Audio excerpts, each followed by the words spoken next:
Good afternoon, everyone. We had a little weather event this morning, so I thought it'd be a good time just to touch on something that I had mentioned earlier in the year about stockpiled forage. But we had a little bit of a ice storm this morning. I don't even know if I'd call it an ice storm, but we had rain move in early this morning about 7 a.m. and then the temperature dropped, stuff turned to sleet, and most of what had fallen in the form of rain already became frozen on the ground. So you can kind of see the manure down here in front of my feet still has some ice on it. All of the pasture had this same ice on it. Temperatures really started to come back up, and most of the grass has the ice off of it. But I elected to feed them a bale today instead of moving them onto clean chunk of pasture that I had set aside. So I fed them a bale this morning, and I fed them a bale again for their evening, what would have essentially been their evening move. And that was just because, like I said, the grass had ice on it. And so if you remember, and I'll link the video at the end of this one, but during the fall, when I was kind of starting to get ready for stockpile grazing for building up as much stockpile for this time of year as possible, I had mentioned that, having stockpile is great. Having lots of pasture out in front of you that you still have yet to graze throughout the winter is awesome. But, you're also gambling at that point, because depending on where you live, at any minute, you could get a monster snowstorm or ice storm that could essentially lock up those pastures that you still have yet to graze, those stockpiled pastures, and make it so that forage is now unavailable to your animals. And obviously certain areas of, the country, or, I'm thinking up north even, when they get snow, they get dry, powdery, fluffy snow, and cows will graze through the snow, especially if you have tall forage underneath. If they know that there's tall forage underneath, cows will graze through the snow. What happens here in the Midwest quite a bit, and it's been happening more and more, it seems like every year here in Iowa, we go through lots of freezing and thawing. So usually about October, let's just say middle of October, you're almost guaranteed to have a night of freezing. And that kind of starts the fall season in our area. But we get a lot of freezing overnights and then thawing temperatures during the day. And even into December, when in the years past, I can remember growing up, November really was about the time that it froze and it stayed frozen. You started to get snow.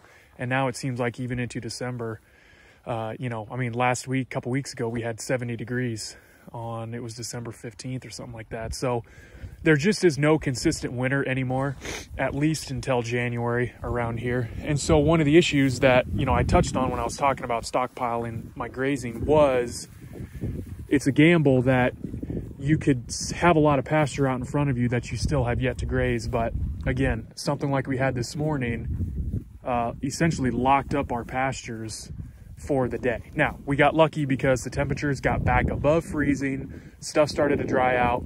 The ground temperatures were actually still a little warm because it's been fairly mild. So had it been frozen for a week up until that, a lot more of that rain would have frozen on contact. But because it was relatively warm, it didn't deep freeze the grass. Some people will, as you start to get into the frozen, frosty mornings, they will elect to feed hay during the day, during the morning, when there's still frost on the grass, when the sun hasn't quite thawed everything out yet. They'll feed hay in the morning, and then for the afternoon, then they'll give them that slice of pasture that they had set aside. You may have seen it yourself. When you go out, when you get a frosty morning, and you go out and you walk through your lawn or you walk through your pasture where there's actually frost or ice on your grass blades, stepping on that grass essentially kills those grass blades. It could even be icy to the point that it snaps those grass blades off, and you are effectively wasting forage at that time. So if you think about it, if I were to come out in the morning, have a good layer of frost or ice on the ground that maybe is only going to be here for a few hours before the sun hits it, but I turn the cows out onto it. Now everything they walk on, they're essentially losing as something they can eat, because like Greg Judy says, cows eat with 5 mouths. They're 1 true mouth and they're 4 hooves. So 9 times out of 10, the stuff that they're walking around on and standing on when they're wandering through the pasture looking for something to eat, they're probably not going to come back and touch that, especially if they have plenty of forage that they can eat. They're not going to come back and touch the stuff that they've been stepping on. I'll see it a lot in those early October mornings when the grass is still growing, but it's frosty in the morning, and I walk through the yard later that day, and even days after, you look out and you can see exactly where I walked through the pasture or I walked through the lawn, because I've got, footprint size, basically death spots in the lawn where I was walking, because I essentially crunched those blades of grass. Another reason would be, the palatability of certain forages. Just when they're frozen or frosty, the palatability goes way down. Now, on the contrary, there are some forages out there that actually taste a lot better to cows, supposedly, from what I read, that taste a lot better to cows when they actually have a little bit of frost on them or after they have frozen. If I'm recalling correctly, fescue is one of these. There's a lot of animals, a lot of livestock that might turn their nose at fescue, but after it gets a little bit of a frost on it, it actually becomes quite palatable to animals. So the palatability, I'll see it. Those early mornings when I'm on shift, I have to go to work. I don't have a choice. I got to move cows at 5:30 in the morning. If there's frost on the ground, they will walk through the whole strip that I just gave them looking for good stuff to eat. They will pass over green patches of good forage that I only imagine is because it just isn't tasting very good right now because there's frost on it. And then when I come home from shift the following morning and I walk back through the strip that they were on, there's a nice even graze on everything. So they obviously went back and started to eat stuff after the sun hit it and that forage thawed out. I guess another reason why I would be hesitant to do hay in the morning and grazing in the afternoon would just be for the rumen microbes to be able to, work effectively. Like I said, anywhere from 7 to 14 days, I think like 10 days is an average for the cow rumen to adjust to a new type of feed. So, if you're feeding them hay in the morning and then they're eating green grazed forage in the afternoon, you are essentially kind of making that rumen not be as efficient as it can, because those microbes aren't quite sure what to adjust to, dry stored feed or to green grass pasture. So not bad. I don't think you'd be losing weight, but your cows might not be gaining weight like they should, just with that microbe community bouncing around trying to figure out what the heck they're eating every day. Also, I thought I should comment on how green this hay looks. From what I understand, this really green, almost neon green color that you can get out of hay is just due to chemical fertilizers. So the hay producer that I bought from this year, I believe this bale is a second or third cutting. So it obviously had some storage time, but man, this thing looks great. But I know he's a big chemical fertilizer user, because he usually gets up to 4 cuttings off of his hay pastures. So, which is fine, let him spend the money on fertilizer and, put that stuff on his pastures and create some really good, high quality, nutritious hay. And we'll take that fertility that he's taken from his pasture and we'll spread it on ours. So the other reason I hear why producers will do that, feed hay in the morning and graze in the afternoon, is just to extend your stockpiled pasture in front of you. So in their argument, it's easier to feed hay one time a day and then move a wire a second time a day to give them that second half of the day's feed than it is to feed hay twice a day. Well, obviously on this micro ranch, it really isn't that big of a deal to bring hay to only 5 acres of grazing pasture. And actually today, because it's so wet and muddy, as you can see, I brought the cart down, put the bale of hay in the cart, and that's no big deal. If I had to walk, 40, 50 acres back with a square bale, that might be a little bit different, but it's no big deal for me to feed hay. But, you know, some people say that they do this because it gives them the opportunity to extend that grazing season, because cows prefer to graze. They're always going to prefer to graze over feeding hay as long as the forage is good.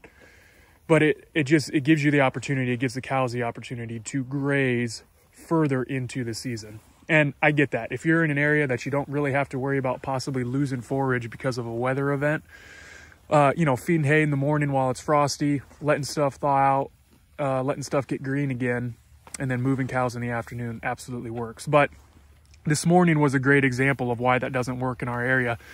My goal, obviously, is to graze as long into the winter as I can, but do it as quickly as possible. Now, this doesn't mean move the cows through fast. It doesn't mean give them huge areas and not utilize all the forage in that chunk that they get for the day.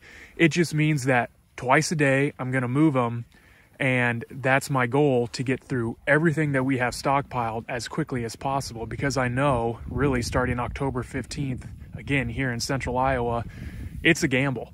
At any time, we could get a huge snowstorm or a huge ice storm that can come in and effectively lock up the pasture that I had saved in front of them. I guess this is a long answer to those questions I have been getting, why I don't feed hay and graze the animals at the same time. It's just because I want to get through my stockpiled pastures as fast as possible. We do have one more day. So back there in that corner of the pasture, there's one more grazing cell that I'm going to turn them on to tomorrow morning. And then we will officially be feeding hay for the rest of the year. I have considered turning them loose into that front 2.5 acres to let them clean up anything that they didn't get when they went through that in November. But we'll see. We are going to have a lot of really cold nights coming up. We're actually getting to -10 one of these nights coming up. And we have a pretty good chance of 3 to 5 inches of snow coming up New Year's Day. So even if it stayed frozen and the ice never melted, or even worse, we got snow this morning and then it transitioned to ice, which is what they originally said was going to happen last night. You know, we would have lost one day of grazing. We would have had one unutilized chunk of pasture, but let's be honest, there is no such thing as unutilized chunk of pasture. It wouldn't have been that bad at all. Even half of this pasture wasn't able to be grazed because we had weather roll in, leaving 8 to 12 inches of grass on the pasture that the cows didn't graze to is just gonna help protect the soil over winter. It's gonna help, you know, be some dry matter for when you turn them out next year, and they can start grazing dry matter with new spring growth to help kind of balance out that stomach. It's just leaving grass, you know, it takes grass to grow grass, right? So just leaving grass is just going to grow more grass next year, feed the soil microbes, all that. So it's never truly a waste if you don't get a chance to graze your pastures before a weather event locks it up. So that's it, guys. Just a quick little video. I wanted to use this opportunity for the ice storm this morning to kind of, again, touch on something I talked about earlier in the year. So if you have any questions, let me know. Otherwise, both of us here will talk to you guys later.